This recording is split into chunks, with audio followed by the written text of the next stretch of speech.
इयत्ता 7वी विषय विज्ञान पेशीरचना आणि सूक्ष्मजीव. स्वाध्याय. खालील प्रश्नांची उत्तरे लिहा. पेशी म्हणजे काय? पेशी म्हणजे सर्व सजीवांचा रचनात्मक व कार्यात्मक असा मूलभूत घटक म्हणजेच पेशी होय. पेशीमधील विविध अंगके कोणती आहेत? केंद्रक, आंतरद्रव्यजालिका, रायबोझोम, गॉल्जी पिंड, लयकारिका, तंतुकणिका, लवके, रिक्तिका अशी पेशीमधील विविध अंगके आहेत. सूक्ष्मजीव म्हणजे काय? आपल्या सभोवताली सगळीकडे आहेत, पण जे आपल्या डोळ्यांनी सहज दिसत नाहीत आणि ज्यांना पाहण्यासाठी सूक्ष्मदर्शकाचा वापर केला जातो अशा सजीवांना सूक्ष्मजीव असे म्हणतात. सूक्ष्मजीवांचे विविध प्रकार कोणते? जीवाणू व विषाणू, कवकवर्गीय बुरशी, पाण्यात आढळणारे शैवालाचे तंतू आणि आदिजीव इत्यादी सूक्ष्मजीवांचे विविध प्रकार आहेत. रिकाम्या जागी योग्य शब्द लिहा. लवक हे अंगक फक्त वनस्पती पेशीतच असते. सूक्ष्मजीवामुळे कचऱ्याचे खतामध्ये रूपांतर होते. पेशीमध्ये हरितलवकामुळे प्रकाश संश्लेषण होते.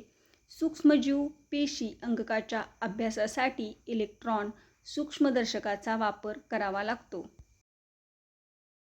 आमच्यातील फरक काय आहे? वनस्पती पेशी व प्राणी पेशी. वनस्पती पेशी. वनस्पती पेशीमध्ये सेल्युलोजने बनलेली पेशीभित्तिका असते, तर प्राणी पेशीत अशी पेशीभित्तिका नसते. यातील पेशीद्रव्य कमी कणीदार व विरळ असते, तर यातील पेशीद्रव्य अधिक कणयुक्त व दाट असते.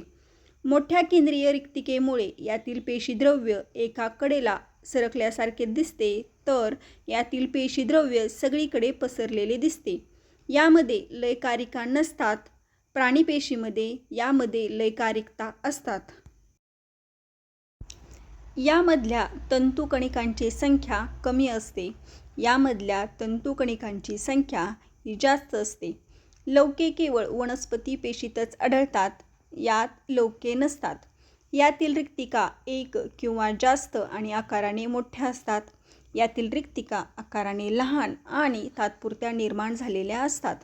यातील रिक्तिका पेशीद्रव्याने भरलेल्या असतात, तर यातील रिक्तिका अन्नाने किंवा टाकाऊ पदार्थाने भरलेल्या असतात.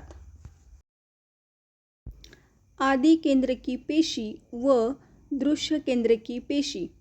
आदिकेंद्रकी पेशी. आदिकेंद्रकी पेशीमध्ये सुस्पष्ट केंद्रक नसतो.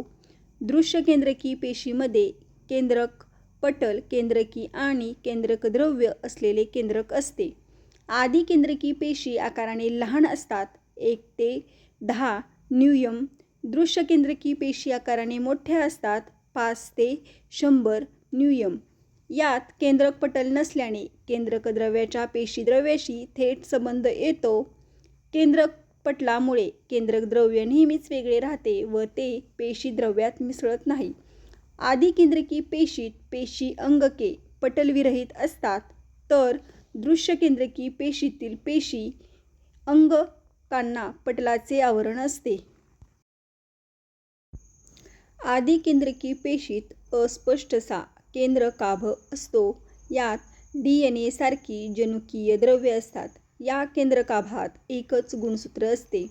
दृश्यकेंद्रकी पेशीत सुस्पष्ट केंद्रक असून त्यात अनेक गुणसूत्रे असतात. या गुणसूत्रात DNA चे रेणू असतात. या प्रकारच्या पेशीत तंतुकणिका नसतात. या प्रकारच्या पेशीत तंतुकणिका असतात. हरितद्रव्य गोलीय पटिकामध्ये असते. हरितद्रव्य लवकामध्ये असते. जीवाणू आणि नीलहरित शैवालामध्ये आदिकेंद्रकीय पेशी आढळतात, तर उच्च विकसित बहुपेशीय वनस्पती व प्राणी यात दृश्यकेंद्रकी पेशी आढळतात. वनस्पती पेशी व प्राणी पेशी यांच्या आकृत्या काढून त्यांचे वर्णन तुमच्या शब्दात लिहा. वनस्पती पेशी. वनस्पती पेशीच्या सर्वात बाहेर सेल्युलोजने बनलेली पेशीभित्तिका असते. पेशीपटल पेशी भित्तिकेच्या आत असतो. त्याच्या आत पेशीद्रव्य असतो. यात काही पेशी अंगके असतात. लवके हे महत्त्वाचे पेशी अंगक केवळ वनस्पतीच्या पेशीत असते. त्यापैकी हरितलवक प्रकाश संश्लेषण करू शकते.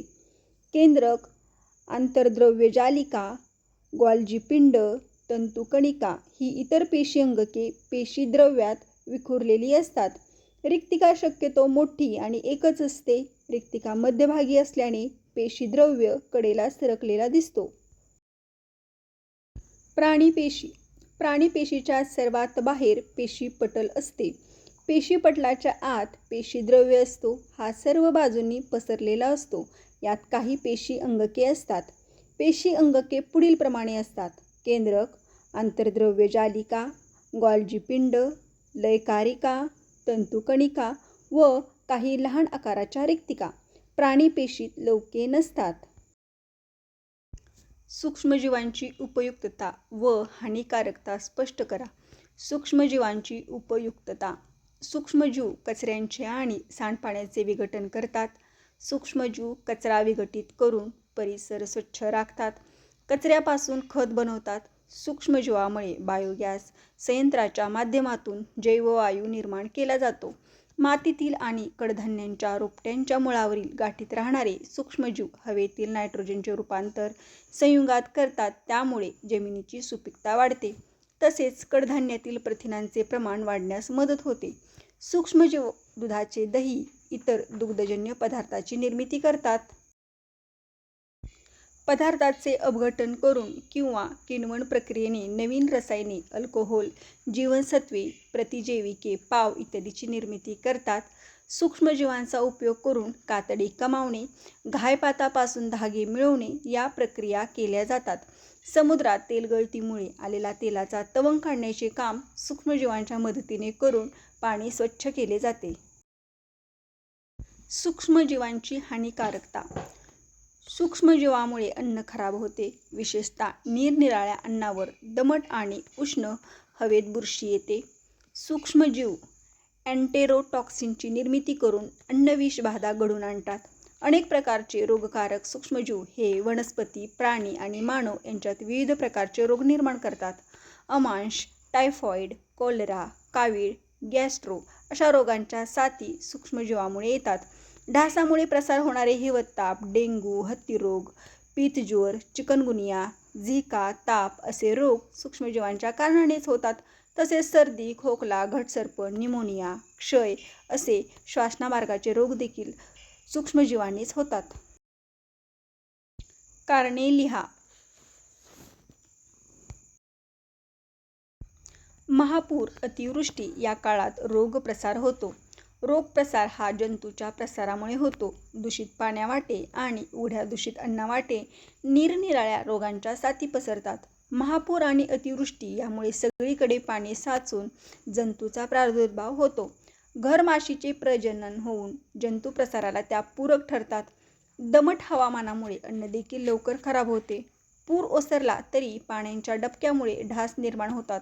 ढास अनेक रोगांना कारणीभूत होतात. अशा अनेक कारणांनी महापूर, अतिवृष्टी या काळात रोगप्रसार होतो. शिळे अन्न खाल्ल्याने विषबाधा होण्याची शक्यता असते. अन्न शिळे झाले की त्यात सूक्ष्मजीवांचा शिरकाव होतो. हे सूक्ष्मजीव एन्टेरोटॉक्सिन्स या विषारी पदार्थाची निर्मिती करतात. हे द्रव्य अन्नात मिसळले गेले की विषबाधा होते. म्हणून शिळे अन्न खाल्ल्याने विषबाधा होण्याची शक्यता असते. जमीन मशागतीमध्ये माती खाली वर करतात. मातीमध्ये उपकारक जीवाणू असतात. त्यांच्यामुळे खत निर्मिती होते. तसंच काही जीवाणू मातीत असणाऱ्या नायट्रोजनचे संयुगात रूपांतर करून नायट्रोजनचे जैविक स्थिरीकरण करतात. या जीवाणूमुळे वनस्पतीची नायट्रोजनची निकड भागते. म्हणून पिकांची योग्य वाढ होण्यासाठी जमीन मशागतीमध्ये माती खाली वर करून जीवाणूंची सरमिसळ करतात. बुरशी ओलसर जागी चटकन वाढते. प्रत्येक सूक्ष्मजीवाला वाढ व प्रजनन होण्यासाठी विशिष्ट परिस्थितीची आवश्यकता असते. बुरशीच्या वाढीसाठी ओलसर, उबदार आणि दमट जागा आवश्यक असते. कोरड्या ठिकाणी तिची वाढ होत नाही. घराघरामध्ये शीतकपाटांचा वापर करतात. थंड तापमानात सूक्ष्मजीव वाढत नाहीत. त्यांची वाढ 15 अंश सेल्सिअस ते 35 अंश सेल्सिअस या तापमानात होऊ शकते. शीतकपाटात बरेच कमी तापमान असल्याने तेथे सूक्ष्मजीव वाढत नाहीत. म्हणून अन्नपदार्थ टिकवण्यासाठी शीतकपाटांचा वापर केला जातो. पाव तयार करताना फुगतो. पाव तयार करताना त्यात यीस्ट हा सूक्ष्मजीव घातला जातो. यीस्ट किण्वन प्रक्रिया करतो. त्यामुळे पावाच्या पिठात कार्बन डायऑक्साईड तयार होतो. त्यामुळे पाव तयार करताना तो फुगतो.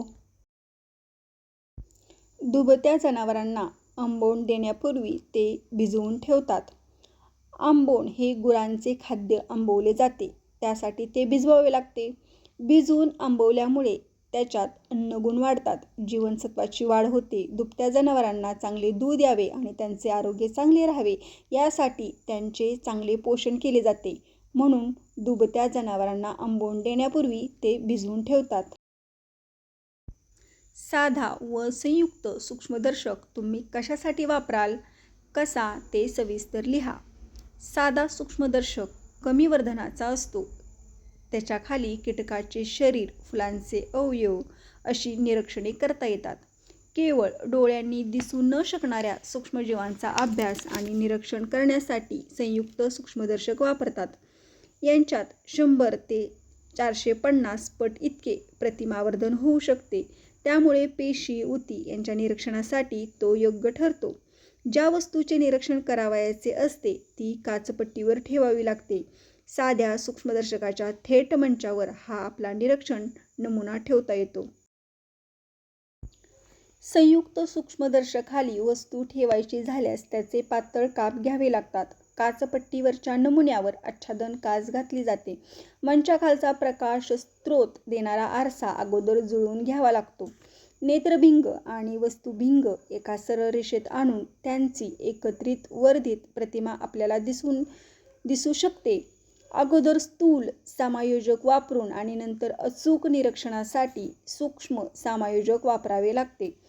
आपल्याला दिसणाऱ्या प्रतिमेवर आपण कर्णसंपात स्थानात फोकस दृष्टी एकाग्र करू शकतो. अशा रीतीने आपण साध्या सूक्ष्मदर्शकाने ढोबळ निरीक्षण आणि संयुक्त सूक्ष्मदर्शक आणि काटेकोर निरीक्षण करू शकतो. एकपेशीय सजीवांच्या जीवनक्रिया कोठे होतात? एकपेशीय प्राण्यांच्या सर्व क्रिया एकाच पेशीत होतात. पेशींना निश्चित आकार कशामुळे प्राप्त होतो?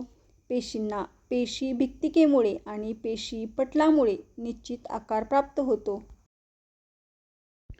पेशींचे संरक्षण कशामुळे होते? पेशीपटल हे अनावश्यक पदार्थ पेशीच्या आत येऊ देत नाहीत. वनस्पती पेशीतही पेशीभित्तिका संरक्षणाचे काम करते. पेशीद्रव्यातील काही घटक प्रथिने देखील रोगजंतूंशी मुकाबला करू शकतात.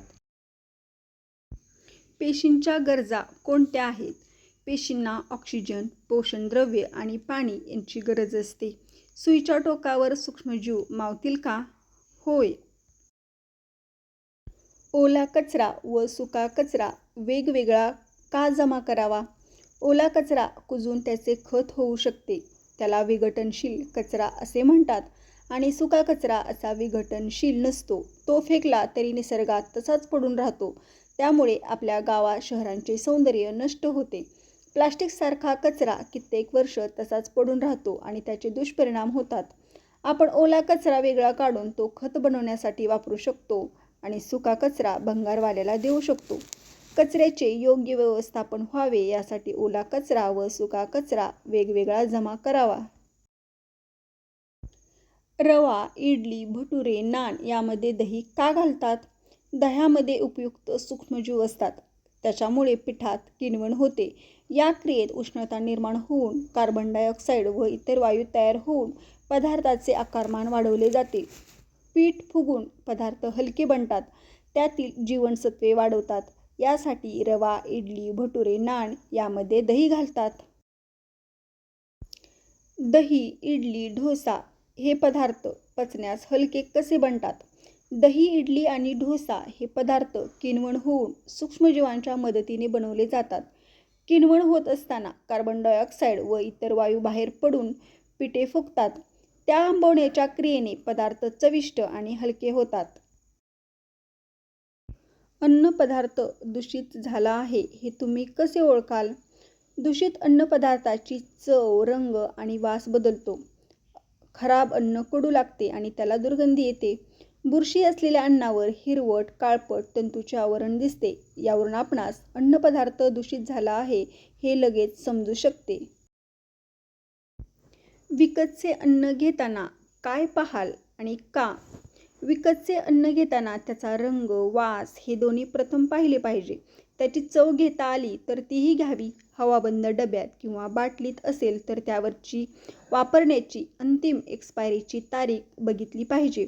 पॅकेट्स असतील तर ती उघडली आहेत का हे लक्षात घेतलं पाहिजे. लग्न समारंभ तसेच मोठे भोजनाचे कार्यक्रम यामध्ये अन्नविषबाधेच्या घटना का घडतात? अन्न उघडे ठेवणे, शिळे ताजे अन्न एकत्र करणे, अस्वच्छ हाताने ते हाताळणे या बाबींनी अन्न बिघडून जाते. अन्न शिळे झाले आणि नीट साठवले नाही तर ते आंबते. गोडाचे आणि दुधाचे पदार्थ लवकर खराब होतात. असे पदार्थ निष्काळजीपणामुळे सर्वांना वाढले गेले तर लग्न समारंभ तसेच मोठे भोजनाचे कार्यक्रम यामध्ये अन्नविषबाधेच्या घटना घडतात. मानवी शरीराचे तापमान सुमारे 37°C व सूक्ष्मजीवांची जास्तीत जास्त वाढ होण्याचे तापमान 15°C ते 35°C यांचा संबंध कसा जोडाल? सूक्ष्मजीवांची जास्तीत जास्त वाढ होण्याचे तापमान 15°C ते 35°C इतके असते. म्हणजेच मानवी शरीराच्या तापमानात त्याची म्हणावी तेवढी वाढ होणार नाही. शिवाय जर एखादा सूक्ष्मजीव शरीरात शिरला तर आपली रोगप्रतिकारक क्षमता चांगली असली तर शरीराचे तापमान वाढते आणि रोगजंतूचा तसा नाश होतो.